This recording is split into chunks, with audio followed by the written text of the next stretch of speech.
Okay, so I'm just...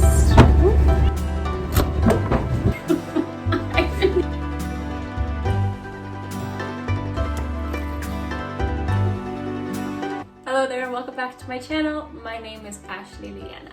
So today's video is basically a mini cooking show from my kitchen here in quarantine. If you saw my last video, you would know that we are currently in phase 1, quarantine, and what that means is that we aren't allowed to go out of our homes or apartments unless it's for essential goods, like going to the grocery store. And when we do, we can only go out if we get a permiso, a permit. So today we're going to learn how to make, well, I'm gonna learn, and then maybe you will learn too, how to make sopaipillas. And that is a very popular and common Chilean food.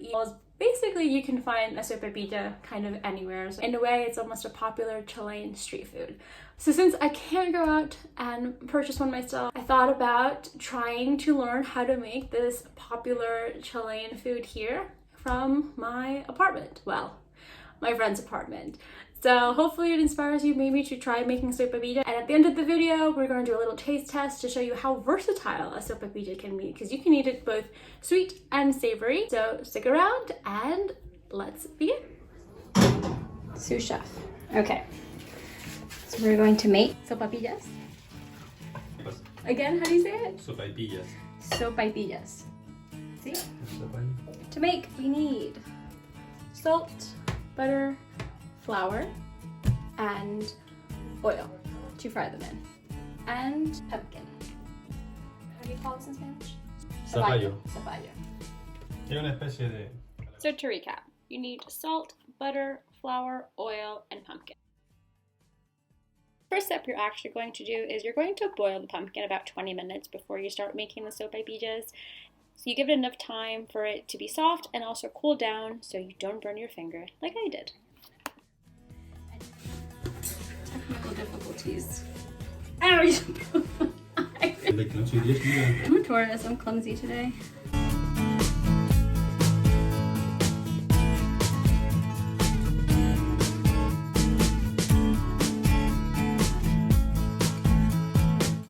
Grams of flour. So after you measure the 500 grams of flour, and make sure you measure, because we did not, and that was a mistake, make sure you put it into a bowl, like so. What do we do next?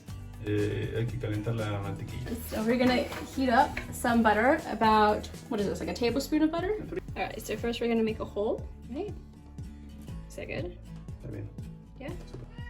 That's the sous chef kenma. Alright, you're gonna do butter. Then we're gonna put some salt. Okay. This is about 1 teaspoon of salt. Okay, inside the hole. Like a teaspoon. Yeah. Teaspoon and a half, more or less. Here is the sous chef. Yeah, no, sous chef. Kenma, what do you have to say? How do you think it's gonna come out? Do you think so? I think so too. Will you eat one? Kenma? No? Alright, so now I'm gonna put the pumpkin inside. In the middle? All of it.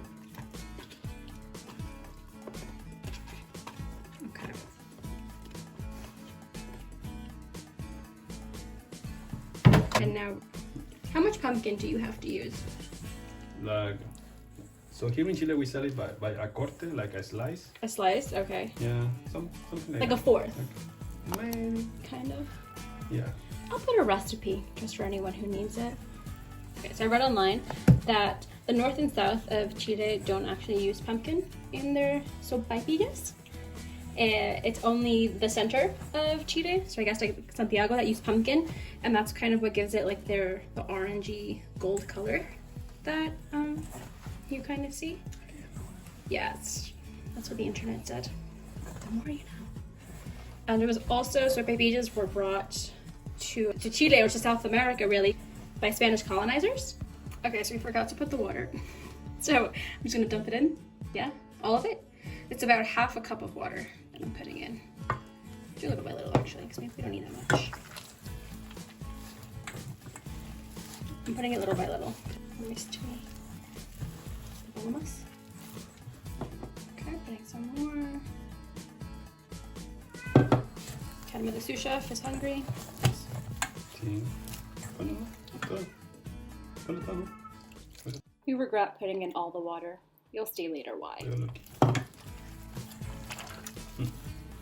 Watery like this? Si la harina va a chupar. Eso. Is it supposed to be this sticky? How much more do I have to do this? For the rest of your life. We'll have to actually like make this. Like 15 minutes. There you go. Professional.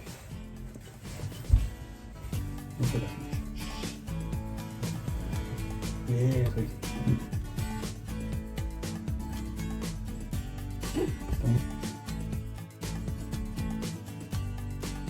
So you're supposed to do this for like 20-30 minutes, apparently. We will show you the results later.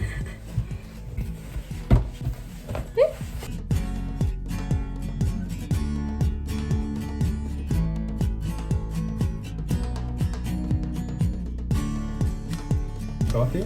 No. ¿Probaste? Chef's treat.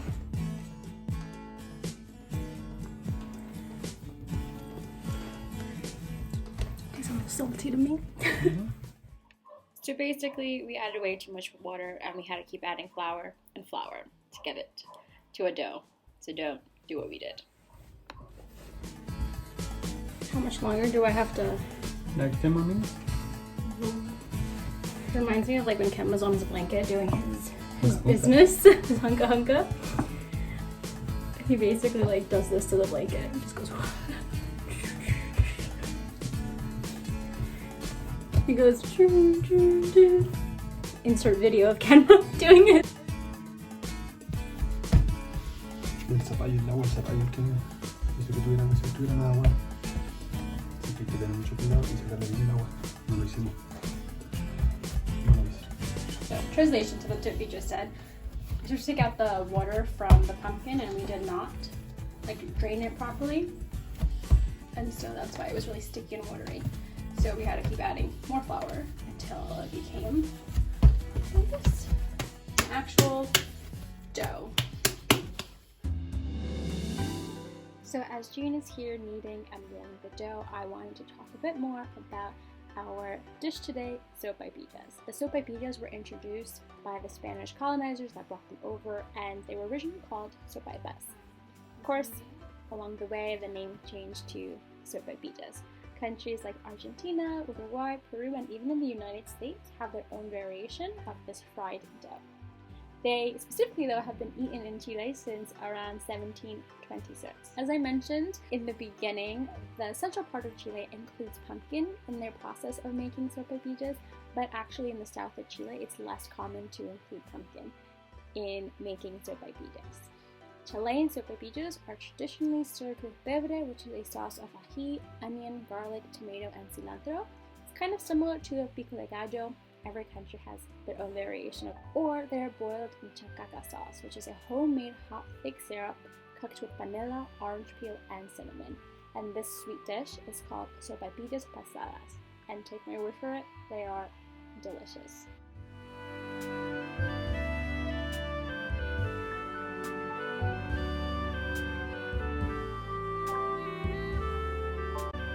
Figure that out later. Less than a centimeter. Okay, less than a centimeter. Okay, so now we're gonna take a cup and make little circles with a cookie cutter.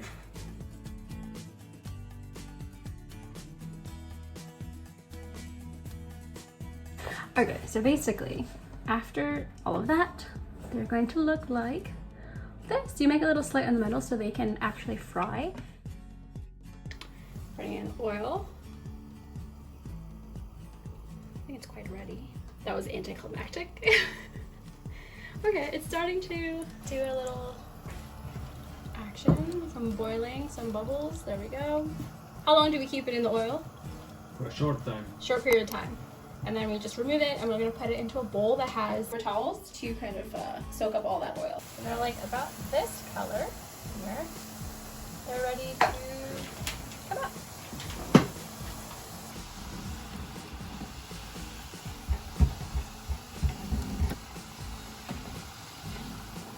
I'm gonna taste the sopaipilla. It's hot.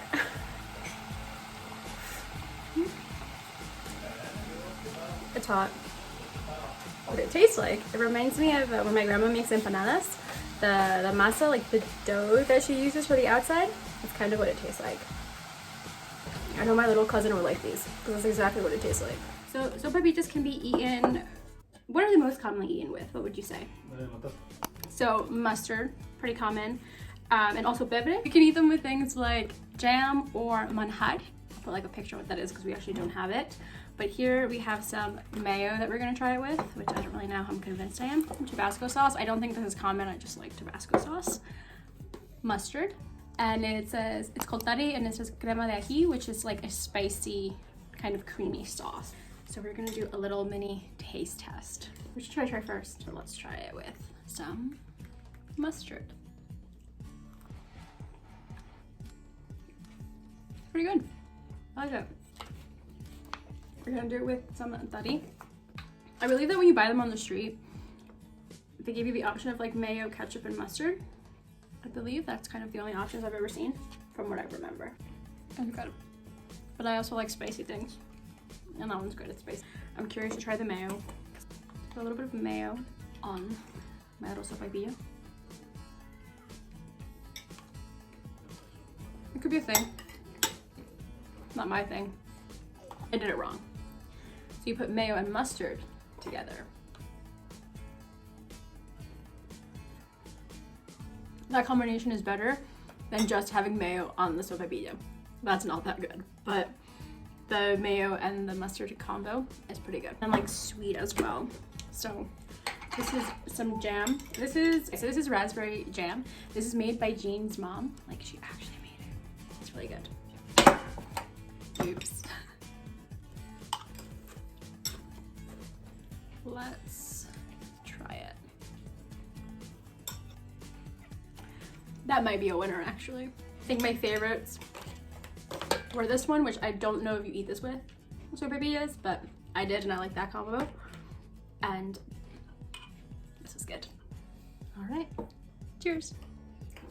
So that concludes today's video.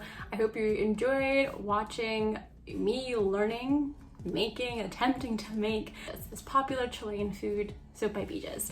I hope that this video maybe inspires you to try making sopaipillas for your next meal in your home, or at the very least, you learn something about Chilean food or the Chilean culture. Honestly, that would be awesome if that's what you get from this video. If you have tried sopaipillas in the past, tell me down below what's your favorite thing to eat them with. If you like this video, remember to give it a thumbs up or subscribe to see more videos like this one.